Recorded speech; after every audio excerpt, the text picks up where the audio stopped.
Ini order ke 0 semua ya, mestinya. Ya. Punya energi yang sama, ya. Energinya sama. Jadi fungsi gelombangnya berbeda. Dari contoh atom hidrogen itu biasanya kalau level N, energi level N, maka degenerasinya ada N kuadrat.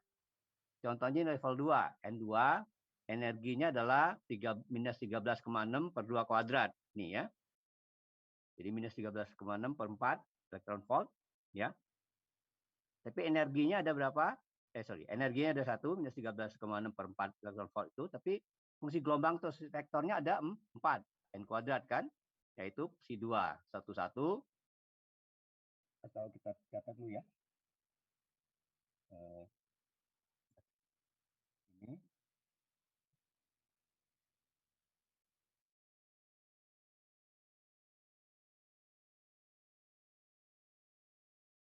Ya. Energi level N.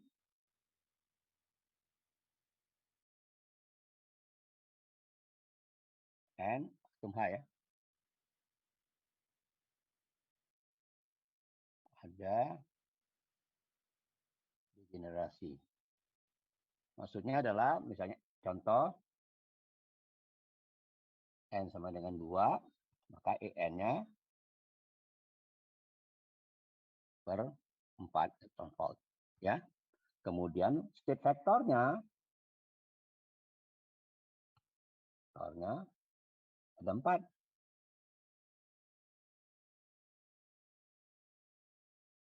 Buah. Itu pertama si 200, si 210, si 21, 21 min 1. Ini energinya sama di 4-4-nya. Yang membedakan cuma M dan L dan M saja. Kan N-nya sama kan? Ya, energi kan nyatakan oleh N saja. Ya. Kalau Anda sudah mengerjakan PR yang saya minta, Anda pasti paham ini, ya. Kalau ada 3, N sama dengan 3, maka ada 9, 3 kuadrat fungsi gelombangnya. Dan menuliskannya mudah, ya. Oke. Nah, ini kita sudah dapat, ini contohnya, ya. Yang saya katakan, energi itu apa? Misalnya saya punya apa? Jadi ini sebelum ada degenerasi ya. N sama dengan 2. Kalau ada degenerasi, dipecah menjadi 4 sebenarnya. Ya. Ini si 2, 1, 1, 2, 1, 0. Dan ada 2 di sini. Si 2, 0, 0 juga. Ini si 2, 1, min 1. Ya. Jadi ada 3 pecah seperti ini. Ya. Ini namanya degenerasi. Ya. Paham ya? Nah, kita ambil secara umum ada Q degenerasi aja. Jadi ada Q buah state vector yang berbeda, tapi apa namanya? Si gelombangnya berbeda nanti Q buah, tapi energinya sama, ya. Oke.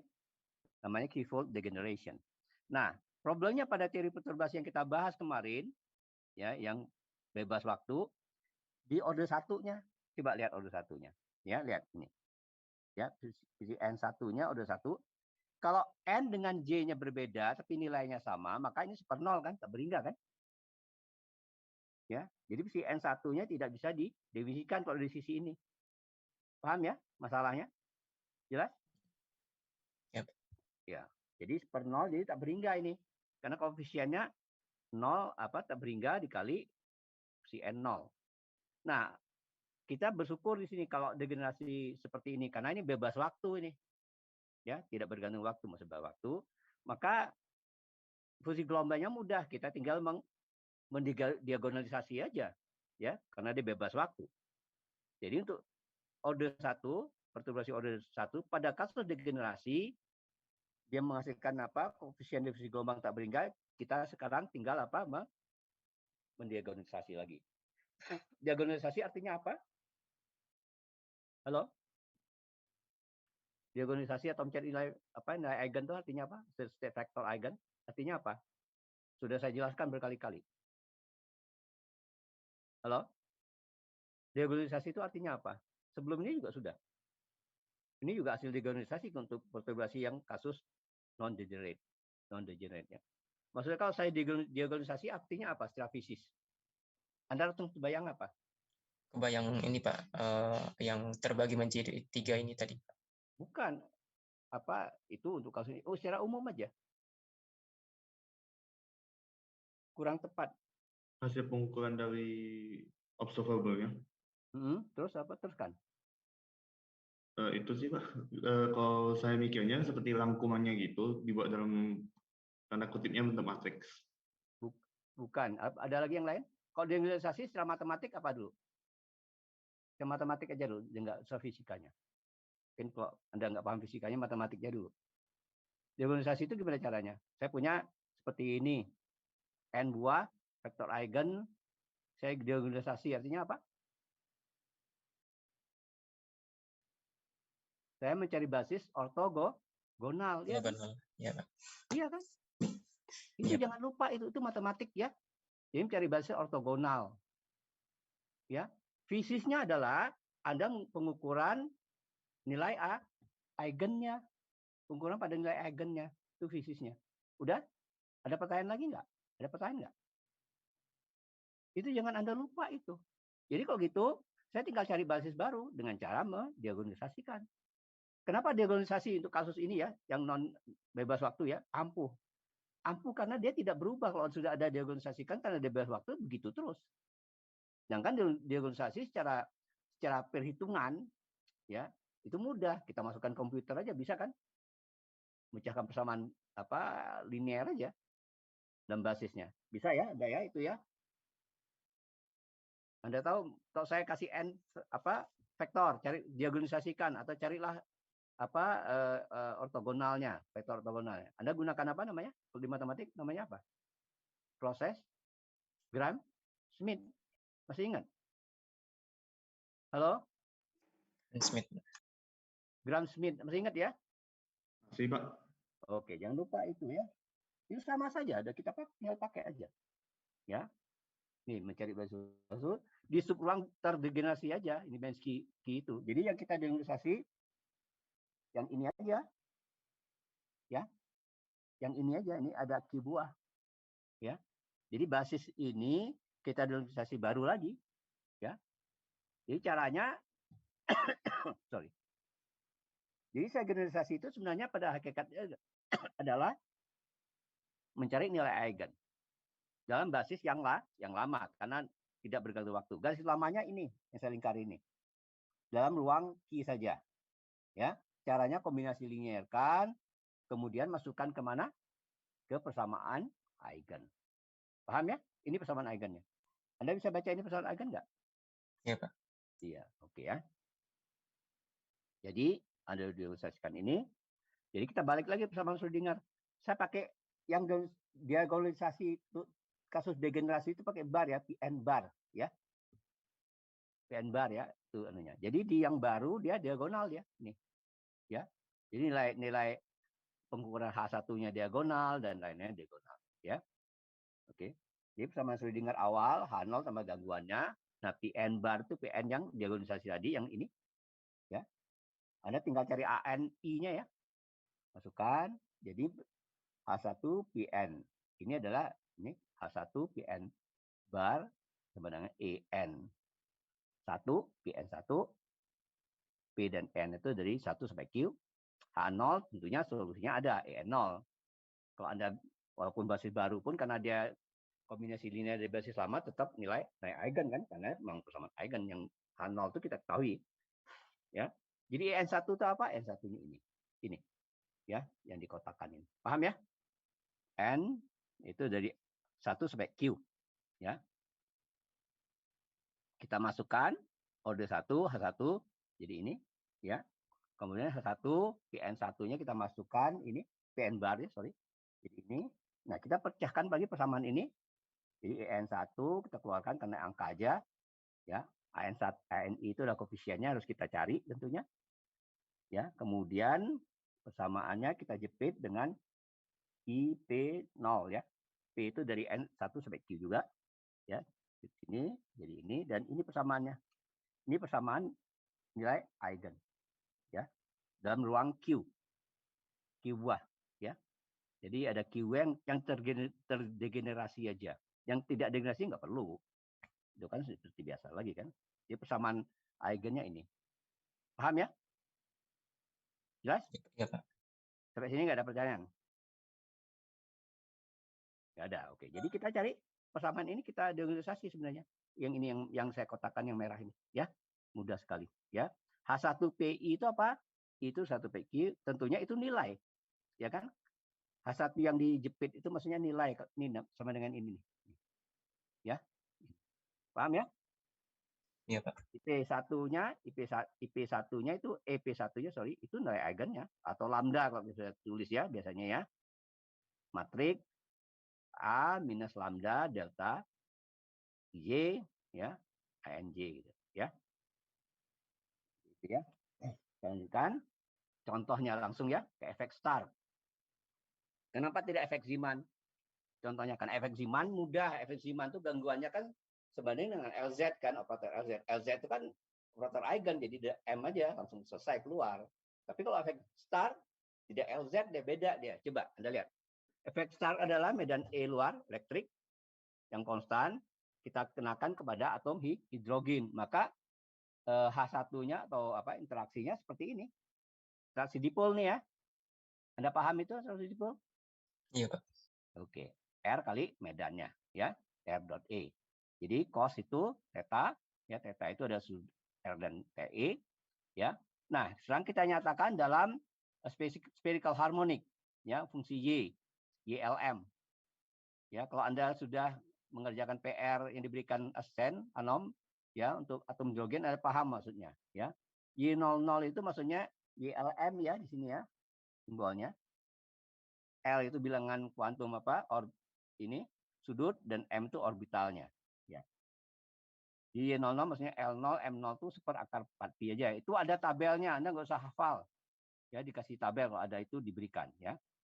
Kemudian Y10, 3/4 kali pi cos theta. Ya. Itu juga Y11 seperti 4/3 dibagi pi ya. Pi-nya di bawah itu. 4pi terus di bawah ya.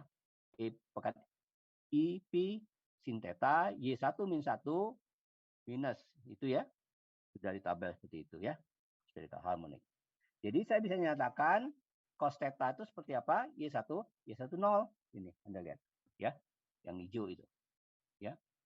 Jadi medan listriknya dari listrik eksternalnya antara 10/4 sampai 10/5 volt per centimeter, sedangkan energi inti itu adalah antara 10/9 volt per centimeter. Itu jauh sekali dari medan listrik eksternal konstan itu, ya. Jadi 10/4 kali atau 10/5 kali. Jadi maka E yang dari luar efek star ini bisa dianggap sebagai gangguan. Anda lihat besarnya, ya.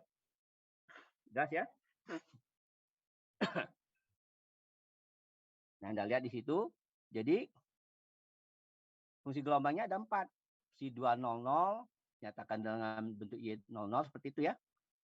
Anda bisa lihat sendiri si 210 R, ada R kalau ada psi pakai psi ya, ada 2 itu untuk N atau R-nya ya, atau jari-jarinya.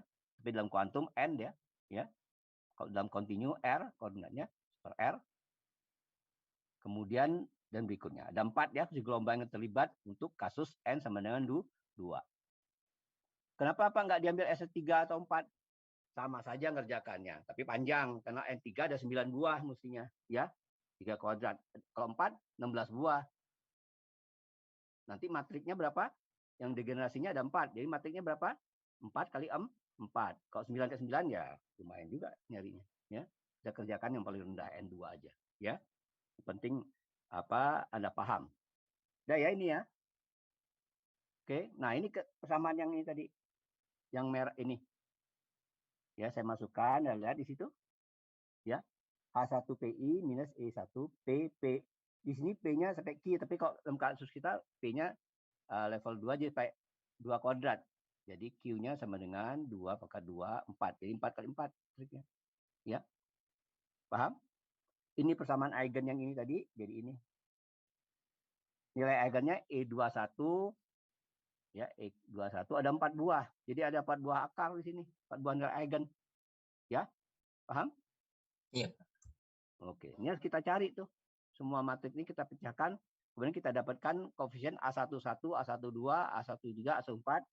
Setelah kita dapat, kita masukkan ke sini koefisien ini. Maka Anda dapatkan nilai fungsi untuk yang degenerasi yang dimensi Q atau 2 kalau kita yakin sama dengan 2 ya. Jadi strategi seperti itu. Mudah ya sebenarnya ya. Nyarinya agak panjang aja karena ini diagonalisasi matrik, tapi sebenarnya mudah. Di mana H1IJ-nya ini. IJ yang ini order ke 0, ingat nih. Ini order ke 0. Jadi kita dia mencari H1IJ dalam dalam apa namanya order ke 0. Ya, jadi bisa didapat karena order ke 0 kita tahu secara eksak. Itu komponen matrik kita sebut ya. Oke. Coba kita pecahkan. Karena 4x4 kita masih bisa analitik lah pakai tangan. Ya. H1 12 ya. Ini 12, ini 21. Ya. 12 kita cari coba. H1 12 ini H1-nya sama dengan minus ER tadi. Ini ya H1-nya gangguannya itu Y00-nya saya pindah ke sini Y00 ya, star. Kemudian P10, P20 tuh ini masukannya ya. P10, P20 seperti ini. Ingat kita gunakan juga sifat ortogonalisasi dari fungsi ini apa spherical harmonic ya. Spherical harmonic seperti itu. YLM jadi integral. YLM aksen di star di omega ini dalam apa dalam dua dimensi ya. Kemudian data L aksen, data M aksen. Itu ya. Oke, jadi kita kumpulkan di sini semua. Ya. Nah, ini ruang apa untuk R tertentu. Kenapa R tertentu? Karena R-nya energinya sebenarnya 2, N-nya 2, itu R tertentu kan. Yang variabel adalah apa? D omega. D omega itu isinya apa? D omega itu ini. Oh ini. dV-nya ini kan. D omeganya R tertentu, maka D omeganya sin kuadrat theta, D theta, D pi. RDR-nya nggak masuk lagi. Paham? Jadi dalam apa namanya untuk R tentu di permukaan bolanya saja. Paham ya? Jadi Iya, Pak. permukaan bola 2 dimensi ya. Kita integralkan ini. Yang ini mudah Y00 itu kan konstan. Berapa tadi? Akar berapa itu? Ini seperakar 4pi ya. Dengan Y10 dengan Y10 itu ortogonal ya. Jadi dalam ruang D omega nanti dia hilang. Jadi kita integralkan dalam ruang R saja tinggal ya. Karena fungsi R-nya yang ada ya. Integralkan ini Anda bisa ya. Jadi yang ini apa? Jadi di R aja. Kita kumpulkan dulu ya. Yang R-nya R pangkat 4 R kuadrat. Ini ada R kuadrat di sini di R. Ah, di sini ada R juga. Ya. R pangkat 4 jadinya. Sorry. R pangkat 3. Kemudian apa lagi? 1 minus 2 R0. Kemudian E pangkat minus R per A0-nya ini. Nah, ini dengan ini jumlahkan ya. Ini dengan ini jumlahkan. Ya. Jadi E pangkat minus R per A0. Kemudian di sini R-nya ada 1. Di sini ada 2. Di sini ada 2. Jadi 4. R pangkat 4 DR. Ya. Jelas ya? Dengan koefisiennya kita keluarkan minus E kecil E muatan elektron sama E medan listrik per 12. 12 A0 pangkat 4. Dari mana dapat 12 A0 pangkat 4? Anda lihat di sini. Ya. Yang 3/4 pi dengan Y00 di sini salah satunya hilang ya. Hilang. Karena itu kan 1/4 pi ya. Jadi tinggal IR 12-nya dari mana? Sebentar. Ini ada 2. Ini ada A01, kemudian di sini ada A0 pangkat 6, di pangkat 3 jadinya.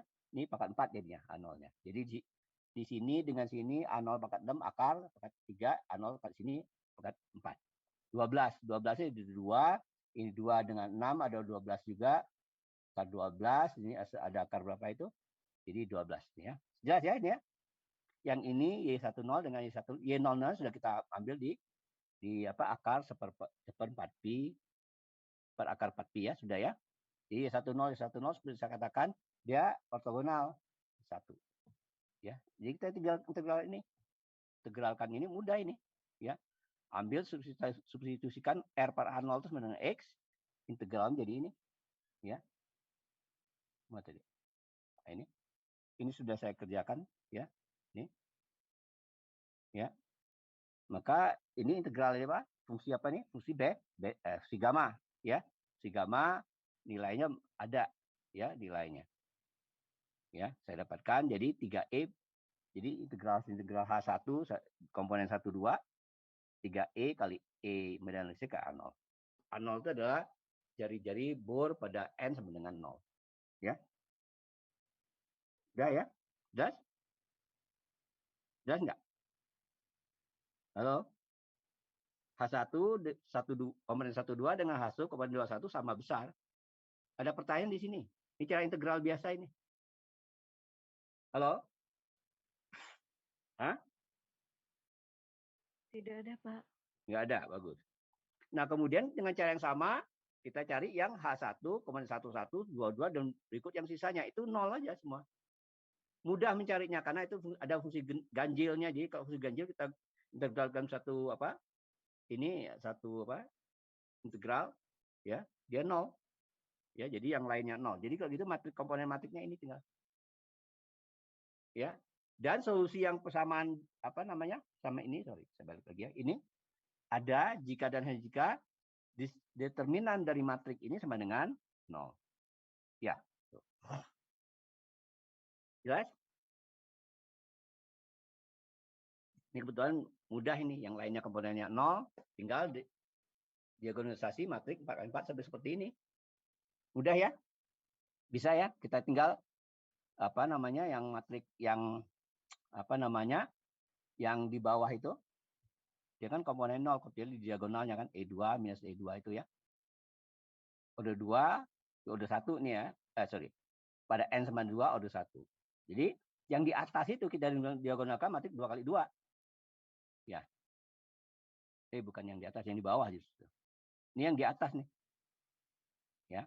Di atas itu kita dapatkan seperti ini. Ya. Matrik 2 kali 2 kita diagonalkan dapatnya ini. Kemudian yang bawah itu, ya ini dapatnya. Ya kan? Jadi kita masukkan untuk vektor eigen untuk EA dan EB, ya, di mana EA-nya 0, EB-nya 0, ya, dapat dari mana? Diagonal matrik yang bawah paling bawah, ya. Sebenarnya kalau kita cari anunya mudah ini, 2 kali 2-nya di atas ini, yang 2 kali 2 di bawah tuh ini, ya. Makanya yang E2A dengan B kita sebut yang paling bawah ya, sama dengan 0. Yang atas itu matrik 2 kali 2 itu ini. Ya. Jadi kita dapatkan seperti ini. Jadi kalau kita masukkan untuk vektor eigen EA dan EB 0 semua, ya. Vektor eigennya kita dapatkan bersama matrik tadi. Jadi ini. Ya. H1 12 A22 aja yang ada sebenarnya 0, maka A22-nya 0. A1 12 A21 0, maka A21 0. Jadi A2 dan A23 A21 A23 itu mengacu di sini. Ya. Paham? Jadi kita dapatkan ya P12, P1 dan P2 jadi ini. Jadi dapatnya ini. Ya. Angka normalisasi A23 A24 itu kita ambil P12 P21-nya kalau kita normalkan jadi 1 ya. Ambil seperangkat 2. Udah? Jadi kita udah dapat untuk P12 ada 4 buah kan? Jadi P1, P2-nya ini. Jadi ini sudah basisnya ini. Berikutnya yang nilai eigennya tidak 0. EC dan ED dapatkan seperti ini. Masukkan lagi persamaannya. Ya, dapatkan persamaan ini. Maka PCD-nya seperti ini. Pecahkannya persamaan ini coba. Ya. Dapatkan. Sama saja. Jadi kalau gitu saya punya tadi di generasi ada 4, pecah jadi seperti ini. Yang ini ada 2 nih. Ini ada 2, yang mana? Yang ini. Ya, tambahannya. Ya. Jika mestinya kan E2, maka E2 order 0 tambah E2 order 1. Order 1-nya maksudnya adalah diagonalisasi tadi, ya. Kasus non degenerate. Degenerate diagonalisasi ya.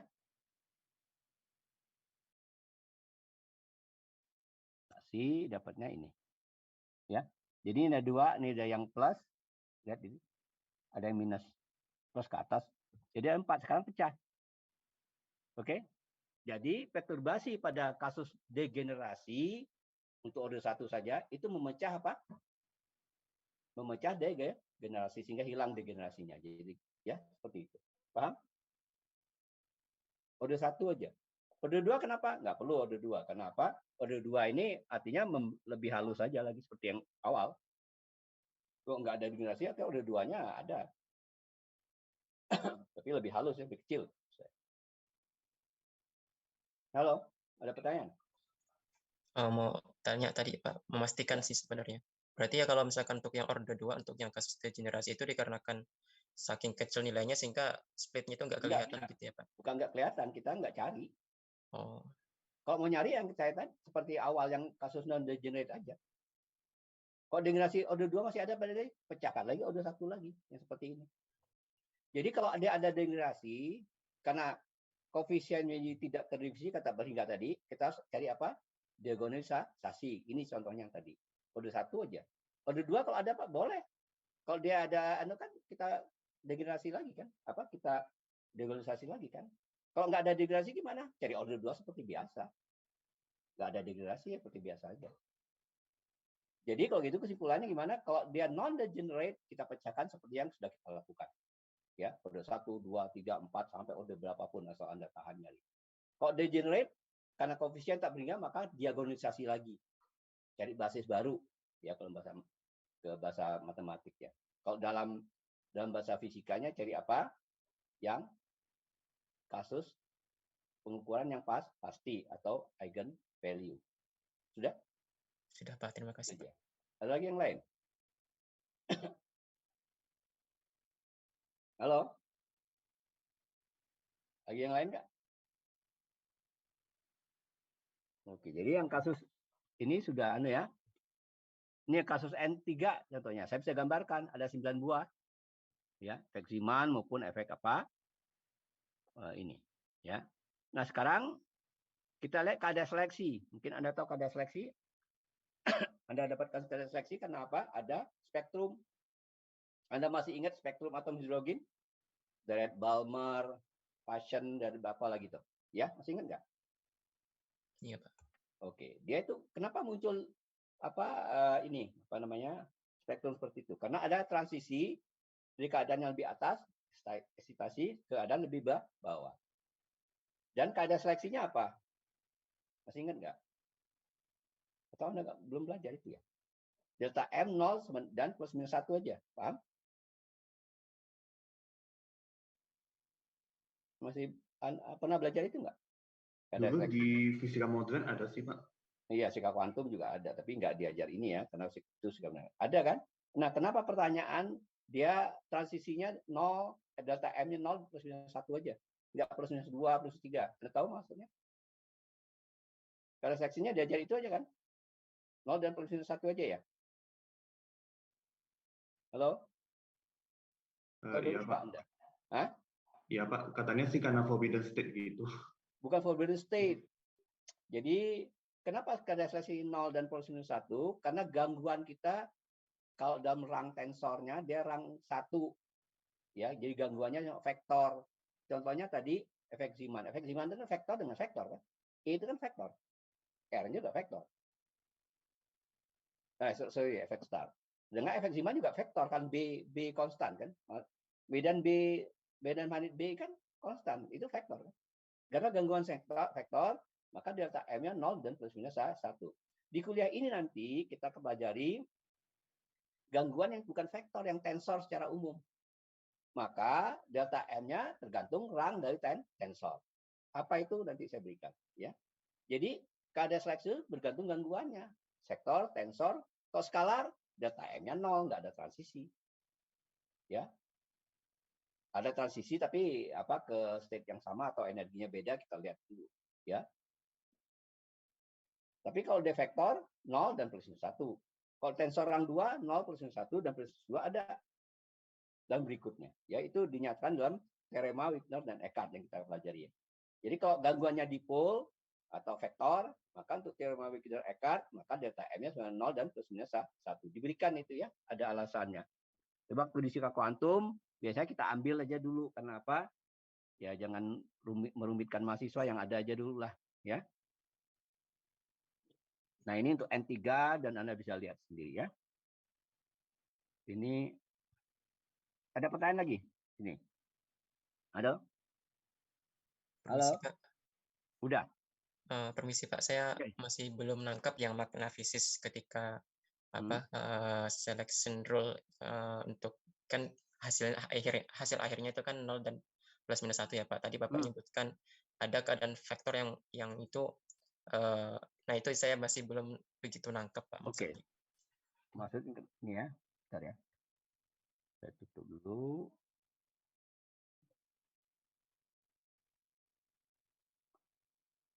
Misalnya saya punya untuk N1 efek Zeeman aja ya. Satu buah ya. 1, 0, 0. N2 ini aja kan. Ada 3 ya. Ya. Ini enggak. Sorry, kita enggak usah pakai ini aja lah.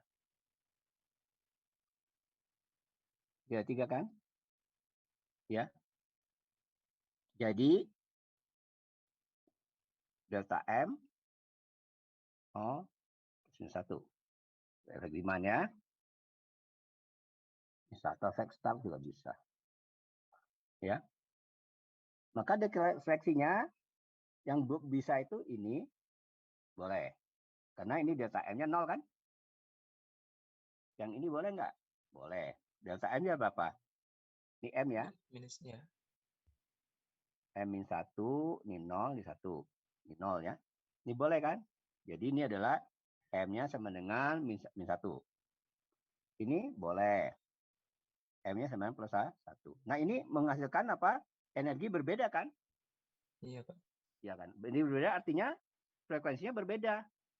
Frekuensi berbeda nanti kita lihat. Kita ukur panjang gelombangnya. Jadi ada seperti ini. Ini adalah gangguan, namanya gangguan dipol ini. Atau dalam klasifikasi ini vektor gangguannya. Dipol itu kan vektor. Ya, jelas? Kadar seleksinya ini. Dulu waktu Anda belajar di fisika kuantum, ini diberikan aja. Ya, diberikan. Kenapa kadar seleksi? Kadar seleksi itu maksudnya transisi ya. Anda tanya, Pak, kenapa enggak kadar seleksi delta M-nya 0 boleh, plus 1 boleh, plus minus 2 boleh, plus minus berapa berikut boleh. Ya. Ini bergantung gangguan. Kalau gangguannya di full, maka rangnya 1. Tensor rang 1, maka delta M-nya sama dengan 0 sampai rang. Rang itu apa ya? Basisnya. Bukan rang itu rankingnya. Rang dari tensor. Kalau rangnya 1, vektor, maka 0 plus 1. Kalau rangnya 2, contohnya diadik ya, atau tensor rang 2, maka dia plus minus 2 juga ada. Nah ini namanya apa? Dibuktikan dalam teorema Wigner-Eckart. Wigner dan Eckart. Wigner tuh dapat Nobel gara-gara ini. Ya. Paham? Nah, ini kita akan waktu di fisika kuantum diberikan aja. Ini nanti saya buktikan. Saya tunjukkan ada teorema Wigner-Eckart melalui apa nanti aljabar momentum sudut. Kenapa aljabar momentum sudut? Rotasi. Ingat. Sistem kuantum yang tidak berubah itu karena transformasi apa? Uniter. Ya. Jadi si kuantum kita si aksen itu menunjukkan bahwa U plus sama dengan U min 1 uniter. Paham ya? Jadi kalau itu unitary transformation itu tidak berubah, artinya apa? U plus sama dengan U min 1 sama dengan 1. Itu artinya normnya tidak berubah. Norm tidak berubah atau panjang tidak berubah itu apa? Transformasi apa? Lingkaran kan? Rotasi kan? Ya. Jadi kalau gitu di kuantum simetri itu adalah rotasi. rotasi. Tapi rotasi di ruang apa? Ruang psi atau ruang Hilbert. Itu yang nggak saya jelaskan berikutnya. Paham? Bisa ditangkap, Pak. Kasih. Ya. Ada pertanyaan lain? Jadi makanya di kuantum selalu transformasi itu banyak rotasi dibahas. Transisi ada tentunya. Ya. Transformasi yang lain juga ada gates misalnya atau apa paritas, C itu charge conjugation dan T ini apa namanya time translation, time ini apa reflection. Ada lagi pertanyaan lain? Halo? Permisi Pak. Ya. Kalau dulu pas saya sedikit baca-baca mengenai Winner-Eckert dan kawan-kawannya itu kan Apa? ada apa? Pas dulu saya baca-baca dikit soal Winner-Eckert dan kawan-kawannya, itu kan dibilang ada tipe tensor, entah direct irreducible tensor gitu, itu maksudnya bagaimana Pak? Oh, itu memang kita bicara sampai spherical irreducible tensor. Spherical menunjuk tensor yang transformasi berdasarkan apa? Rotasi tadi kan? Yang kita harus ambil itu karena simetri kan rotasi. Sudah saya katakan tadi, sistem kita tidak berubah jika transformasi uniter atau normnya tidak berubah. Norm atau panjang. Norm itu merupakan apa? Probabilitas ya. Satu. Itu spherical ya kan? Irreducible itu juga apa? Irreducible, reducible itu bisa direduksi. Irreducible itu maksudnya kalau di rang 2 kamu nggak bisa reduksi lagi sampai rang 1. Itu paling minimum, paling nggak berubahnya rangnya. Kalau kamu bisa misalnya rang 3 tapi ini palsu, ini cuma rang 2 dia nih. Dari mana taunya? Kita bisa nyatakan contohnya saya punya matrik 3 dimensi nih. Atau basis 3 dimensi. Tapi basis 3 dimensi ini ada satu lagi constraint persamaan yang sama dengan 0 misalnya. Katakan ABC basisnya, ada lagi A plus B plus C sama dengan 0. Maka dia bukan 3 dimensi kan sebenarnya kan, cuma 2 dimensi. Jadi kalau gitu ABC ini adalah irreducible-nya 2 dimensi. Paham? Paham nggak? Paham Pak. Ya, itu maksudnya. Jadi kita ambil yang paling basisnya lah, ya. Jangan ada constraint lagi. Maka sebut tensornya spherical irreducible tensor. Kalau tensornya tahu ya, tensornya sebenarnya kalau tensor di sini agak sulit mendefinisikannya, lebih mudah di differential geometry, tapi nggak apa-apa, kita bisa nanti lihat bedanya dengan tensor yang lain. Orang biasanya tensor itu pakai tensor klasik, itu sulit sekali menggambarkannya, ya. Nah, tapi kita tambah lagi dengan spherical karena sifat simetrinya, irreducible karena sifat terreduksinya, rangnya paling tinggi.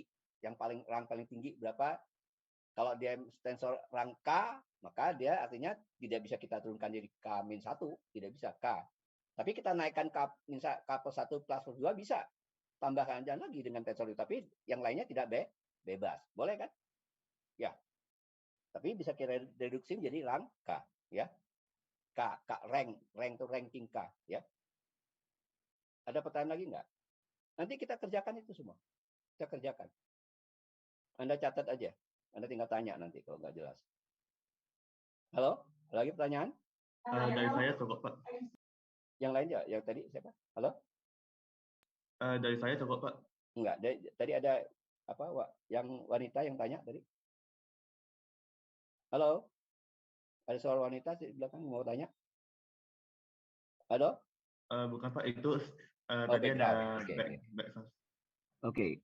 Kalau gitu saya tutup ini, kita ganti dengan slide baru ya. Mana nih slide barunya? Nah, sekarang dari gangguan bergantung waktu, ya kan?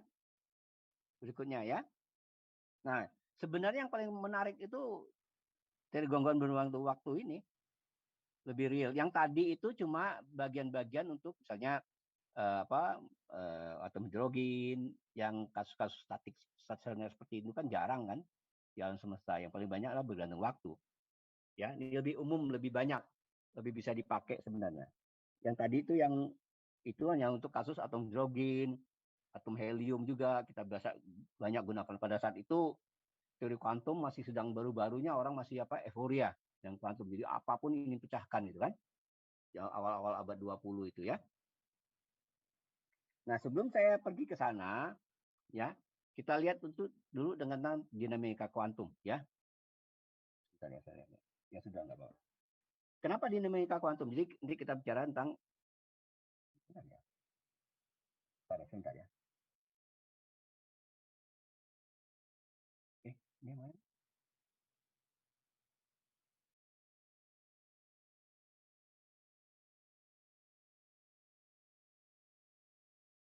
Bentar ya. Mana nih?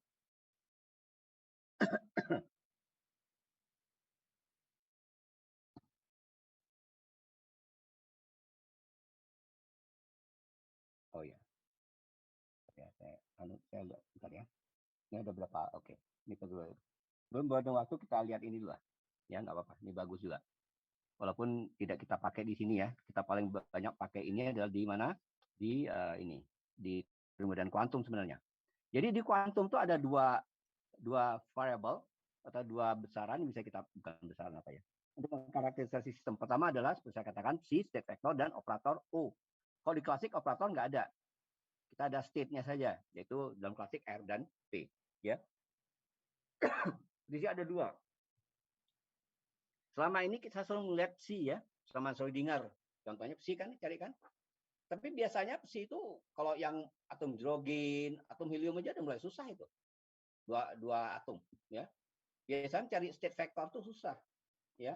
Orang biasanya gunakan komputer juga bisa banyak berkembang dari atom mencari psi yang eksplisit. Tapi ada satu cara lagi ya, psinya nggak usah kita cari. Yang penting kita dalam kuantum cari apa sih? Energi, momentum sudut, apalagi ya. Keadaan secara umum aja nggak usah eksplisit kan, fungsi Legendre segala macam itu eksplisit sekali. Tapi kita tahu bahwa dia punya simetri bola, dinyatakan dalam kuantum N, L, dan M sudah cukup sebenarnya. Nggak perlu bentuk eksplisit. Kita tahu sifat-sifatnya, penting itu kan. Tapi yang penting kita dapatkan apa? Energi, momentum sudut, eksplisit itu bisa. Nah, kalau gitu ada dua cara. Selain psi kita cari, pengalaman kita, itu sejak fisika kuantum, satu lagi operator. Ya, operatornya. Jadi bisa kita kerjakan operator atau dua-duanya. Oh, dengan psinya, operator dengan psi. Ya, paham? Nah, jadi kalau dalam gambaran Schrödinger, maksudnya persamaan Schrödinger, biasanya kita operatornya kita nggak cari. Contohnya energi total. Energi total kan itu konstan aja kan. Ada bergantung R, ada bergantung T, itu pada V dan T-nya pada potensialnya gangguan biasanya. Orang ambil tuh cara apa teori gangguan nanti kita pelajari. Tapi biasanya kalau secara umum O-nya mendekati konstan. Kalau di persamaan Schrödinger ya, gambaran Schrödinger. Orang cari state vector ya. Itu yang kita cari. Ya. Dengan ada satu lagi cara gambaran Heisenberg. Heisenberg itu state vectornya ambil konstan. Tidak mengandung waktu artinya sifat-sifatnya kita tahu, tapi bentuk eksplisitnya kita tidak tahu. Tapi yang kita cari adalah operatornya, ya, O-nya. Itu namanya cara Heisenberg. Ya, kita bisa banyak gunakan Heisenberg-nya. Cara gambar Heisenberg-nya adalah pada teori medan kuantum. Kenapa? Teori medan kuantum itu menggambarkan selain relativistik juga adalah banyaknya medan. Ya, medan itu kan fungsi tak berhingga buah kan, kontinu. Jadi kalau kita cari state-nya, waduh, nggak akan terpecahkan. Jadi dengan degree of freedom tak berhingga buah nggak bisa kita pecahkan. Maksudnya Schrödinger terlalu rumit. Paksa kita gunakan operatornya aja. Operator apa? Kreasi dan anihilasi. Itu mudah sekali tuh, ya. Tapi arti fisiknya kita nggak jelas sebenarnya. Anihilasi, kita bisa menciptakan partikel nggak? Kalau kita anihilasi partikel secara umum ya, nggak bisa kan? Anda bisa menciptakan partikel? Atau memusnahkan partikel? Nggak bisa kan? Anda bisa ciptakan rambut nggak? Yang paling sederhana. Anda bisa ciptakan debu? Nggak bisa kan? Yang paling sederhana pun nggak bisa, apalagi partikel. Kalau gitu, kreasi dan analisis operator itu apa maksudnya? Secara fisik relatif terhadap yang sudah ada. Misalnya saya punya state Dirac. State Dirac itu di mana vakum itu didefinisikan sebagai partikelnya kosong, antipartikelnya dalam hole, terikat dalam hole dengan energi negatif. Kita bisa kreasikan dia dari hole-nya energi negatif jadi energi positif, jadi partikel, jadi antipartikel, jadi partikel. Seperti itu ya pengertiannya. Tapi kalau Anda katakan menciptakan seperti menciptakan dari tiada jadi ada, itu nggak mungkin, nggak bisa. Itu milik yang sang maha pencipta, bukan milik manusia itu. Kita nggak bisa. Paham? Paham ya pengertian ini ya? Hati-hati betul ini. Karena dulu ada bukan perdebatan ya. Ini saya baca buku Feynman aja, Richard Feynman. Waktu dia masih kecil, dia tanya, kreasi partikel dari mana kita ciptakan ya? Dia bagus sekali pertanyaan. Jadi nggak ada, jadi ada, saya bisa, itu dia bilang, pertanyaan dia. Waktu itu nanya ke ibunya, kalau nggak salah. Dia nanya ke ibunya, gimana anak kecil, gimana kita dari nggak ada jadi ada, gimana caranya? Ibunya nggak bisa jawab lah, ibunya beranggaran fisika. Pokoknya kamu nggak usah tanya, kamu belajar aja. Ya. Jadi maksudnya di sini kreasi dan anihilasi itu adalah dari state-state yang sudah ada. Karena vakum itu bukan berarti nol sama sekali. Kalau teori medan kuantum, vakum itu adalah energi positifnya nol, kosong, energi negatifnya ada, tapi dalam hole namanya, terikat dalam hole. Kalau kita ambil hole ini, ya, dengan operator kreasi, satu, maka terbuatlah partikel, jadinya antipartikel jadi partikel. Yang hole-nya di antipartikel. Yang partikel yang sudah yang tetap energi negatif, yang partikel jadi energi positif, kita sebut apa? Pasangan seperti itu. Anda masih ingat gamma, foton menjadi elektron plus positron kan? Atau sebaliknya, positron elektron menjadi dua gamma. Masih ingat ya? Itu maksudnya seperti itu ya. Kemudian gambaran Dirac. Gambaran Dirac operator dan atau gambaran interaksi sebenarnya, ya. Gambaran interaksi ini adalah operator maupun state vektornya dua-duanya dipakai, ya. Ini dalam memecahkan teori perturbasi di teori medan kuantum kita gunakan gambaran Dirac operator dan state vektornya juga, ya. Jadi yang sama ya. Walaupun begitu nilai fisiknya ini adalah ini, ingat observable itu selalu dijepit dalam state vector ya, atau nilai ekspektasi. Ya ekspektasinya sama ya. Yang satu konstan bergantung waktu, tapi nilai ekspektasinya sama. Jadi yang kita ukur adalah nilai ekspektasi. Jadi sekali lagi saya katakan O atau operator top C itu tidak punya arti fisik kecuali kita kerjakan ya. Tapi informasi bisa dapat dari mereka ya. Ini gambaran Heisenberg. S itu menyatakan Schrödinger ya. Jadi persamaan Schrödinger seperti ini kan? Anda masih ingat persamaan Schrödinger seperti ini? Halo? Iya. Oke, masih ingat ya. Solusinya secara umum ini. Jadi state vektornya evolusi terhadap waktu. Di mana operator evolusinya ini? Ya, I pangkat minus IHS TS itu menyatakan Schrödinger dan operator itu adalah operator uniter sifatnya. U. Anda lihat U plus U minus coba aja. Karena apa? UU plus mana salah? Satu coba aja. Ya, E pangkat minus IHST per H coret. U plusnya E pangkat plus IHST per H coret. Jadi kalau Anda kalikan U dengan U plus jadi satu kan? Ya. Nah, perturbasinya kita cari seperti ini. Kita dalam deret ya. Observable-nya ini. Gambaran Schrödinger. Ini operator uniternya bersifat grup namanya. Karena sifat grup itu ada berapa sifat? Pertama closure itu seperti ini. Ya, berikutnya adalah dia ada inverse-nya dan lain-lain ya. Berikut gambaran Heisenberg. Heisenberg itu apa? Dari operator sekarang, ya. Ini gambaran Heisenberg itu adalah kalau gambaran Heisenberg itu bebas waktu. Jadi adalah sama dengan gambaran Schrödinger pada keadaan T sama dengan 0. Tapi operatornya bergantung waktu. Kalau gitu pada gambaran Schrödinger state vektornya kita cari secara khusus bentuk eksplisitnya. Yang kita cari adalah operator. Operator juga dalam bentuk kreasi dan anihilasi yang saya ceritakan tadi. Nah, nilai ekspektasinya sama, gambaran Schrödinger maupun gambaran Heisenberg. Ini gambaran Schrödinger, ini gambaran Heisenberg. Sama itu, harus sama. Kalau observable-nya beda, artinya gambaran itu berbeda-beda, ya nggak ada gunanya kan. Sudah saya katakan di awal, cara state vector, cara operator harus sama hasilnya, kuantumnya. Apa hasilnya? State vector, observable-nya. Ya, yaitu nilai rata-rata ekspektasi dari O. Ya, di observable. Kalau nggak sama, forget it dengan teori walaupun bagus sekali. Kita yang perlu adalah pengukuran kan. Kok teori bagus nggak bisa diukur, nggak ada gunanya. Ya. Ya kan? Maka kita harus pelajari apa yang bisa diukur dari satu teori. Kalau nggak ada, itu nggak usah. Teori Einstein terang ada. GPS gunakan itu. Ya, dan lain-lain. Sudah saya ceritakan di di relativitas umum. Ya. Operator gambaran Heisenberg, H itu berimpit dengan gambaran Schrödinger, tapi dengan dua U plus dengan U, ya, dijepit oleh dua operator uniter yang dibangun dari Hamiltonian Schrödinger. Ya ini. Pada T0 memang mereka beribit. Tapi pada T yang berkembang, T dinamik, mereka berbeda dengan yang hijau itu, ya. Dan persamaan Heisenberg ini namanya persamaan diferensial Heisenberg, ya. Kalau yang ini persamaan diferensial Schrödinger. Ini biasa kita hafal yang ini ya. Yang ini nggak pernah. Ini Anda tahu yang ini ya? Yang ini? Paham Anda persamaan Heisenberg? Halo? Halo? Maaf Pak, tadi Bapak tunjuk yang mana Pak, persamaan Heisenberg tadi? Ini yang hijau ini, di kotak hijau. Oh iya Pak. Ya, itu apa beda yang D biasa dengan D do, ya? Itu jika O-nya mengandung waktu secara eksplisit, maka ada do ini. Kalau eksplisit aja, maka nggak ada do, jadi 0, ya ini ya. Biasanya kita ini nggak ada ini, karena O itu ada di T, mengandung T itu secara implisit aja, ya. Kita nggak tahu bentuk eksplisitnya. Kalau eksplisitnya ada, ya ini tidak 0, ya. Jadi oke lah kita tulis secara umum ya.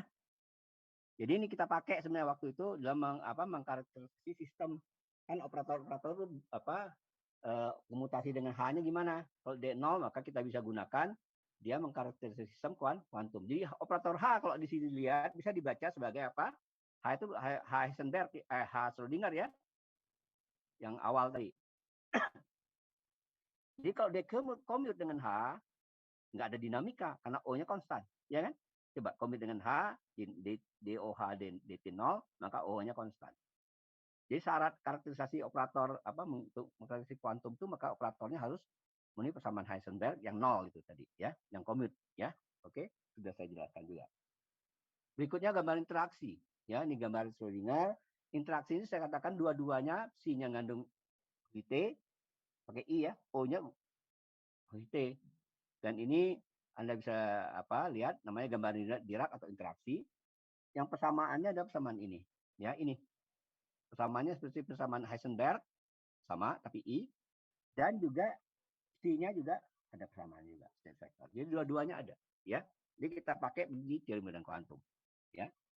Nah, ekivalennya seperti ini, ya. Artinya dalam state vector, dalam nilai ekspektasinya kita bisa cari ya. OH dengan OS seperti apa, ya. OI dengan OS seperti apa. Jadi ini sama semua pengukurannya. Dari pengukurannya. Gambaran Heisenberg sama, gambaran Schrödinger sama, gambaran interaksi sama. Dan pengukuran ingat ya. Karena kenapa harus sama? Harus sama. Kalau nggak sama ya percuma, ada teori itu berbeda-beda. Kita bingung yang mana yang benar. Heisenberg, Schrödinger atau Dirac atau interaksi.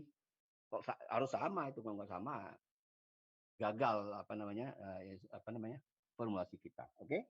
Ini nanti kita pakai di teori medan kuantum ya kok kita ketemu ya.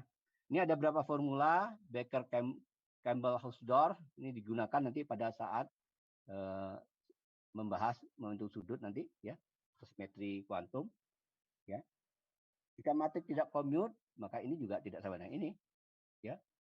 Atau ya sehingga kita bisa cari ya AB itu jadi apa? Ini Anda cari aja ya coba ya. Kita lu kalau kayak gini nih dicari jadi PR ya, Anda kerjakan ini tapi sudah dikerjakan ya. Anda lihat di sini ini jadi ini nah. Ya jadi ini kalau IC AB plus IC C itu konstan bukan operator ya, si konstanta biasa, maka ini dapat ini ya, ini didapat sama dengan mana tuh, ada nggak ya. Jadi EA EB-nya sama dengan kalau nggak salah EA EB EA plus B plus ini ya. Bentar, lupa saya.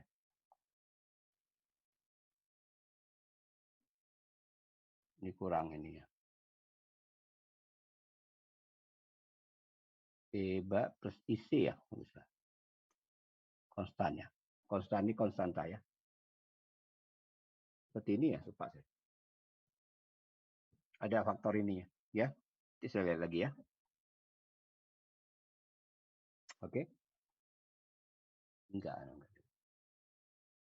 kurang ininya. Ini enggak. Bukan. Ya. Tambah satu suku lagi kalau nggak salah. Ya. Tidak sama dengan EA B, EA plus B tambah ini. Ya. Saya kira itu. Nah, sekarang baru kita pergi ke teori perturbasi bergantung waktu. Ya. Tadi yang mengenai gambaran-gambaran tadi ada pertanyaan? Bisa mulai ini? Halo? Kayaknya belum sih, Pak. Belum ya? Nggak ada ya? Atau ini kita lanjutkan ini ya, minggu depan, Senin depan aja ya, karena tanggung waktunya. Ya, ada pertanyaan? Kalau nggak ada pertanyaan, saya selesaikan kuliahnya sampai di sini dulu. Kita lanjutkan hari Senin, insya Allah. Halo, ada pertanyaan nggak? Belum, Pak, saya. Oke. Kalau gitu kita lanjutkan hari Senin ya, untuk kuliah ini ya, perturbasi bergantung waktu ya. Baik, Pak. Oke, terima kasih. Assalamualaikum warahmatullahi wabarakatuh dan selamat pagi. Waalaikumsalam warahmatullahi wabarakatuh. Terima kasih, Pak. Oke. Terima kasih, Pak. Terima kasih, Pak.